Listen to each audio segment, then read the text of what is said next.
카메라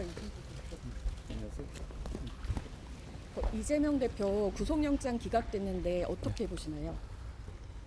구속영장 결정은 범죄 수사를 위한 중간 과정일 뿐이고 이번 이 대표에 대한 결정도 그 내용이 죄가 없다는 내용이 아닙니다. 검찰이 그간 절차에 따라서 공정하게 수사해왔고 앞으로도 그렇게 할 것이라고 생각합니다.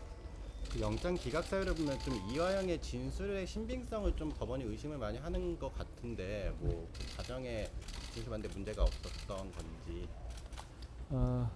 법무부 장관이 영장 판사의 세부 판단 내역에 대해서 평가하는 것은 적절치는 않은 것 같고요. 필요하다면 검찰이 설명하지 않을까 생각합니다. 이 대표 관련 그 남은 수사는 어떻게 될까요? 말씀드렸다시피 영장 결정은 이 범죄 수사를 위한 중간 과정에 불과합니다. 차질 없이 진행될 겁니다. 그 구속영장 재청구 이런 거는 뭐 그런 건 검찰이 판단할 문제입니다. 그리고 그 어제 로톡 변호사들 이제 징계 취소하신 결정도 있으셨는데 뭐 그거는 어떤 이유 때문에 하셨는지 좀.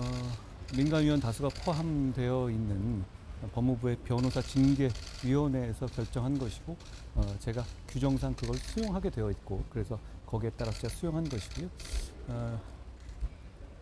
그 이슈는 변호사 제도의 공공성, 국민의 권익을 보호하는 것이니까 일반 어떤 사기업처럼 보기는 어려운 면이 있거든요.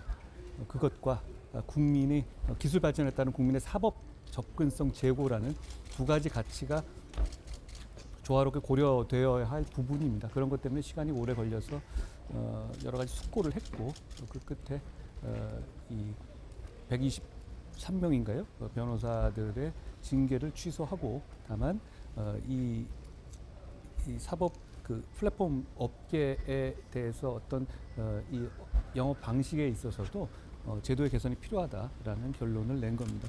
저는 여러 가지를 고려한 결정이었다고 생각하고 그 결정에 따라서 변협이나 그런 업계 이런 쪽이 또 새로운 제도를 잘 만들어 나가도록 법무부가 잘 지원하도록 하겠습니다.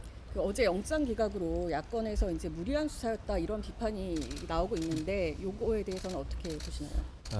제가 체포동의안 설명에도 말씀드렸다시피 관련 사안으로 21명이 구속됐습니다.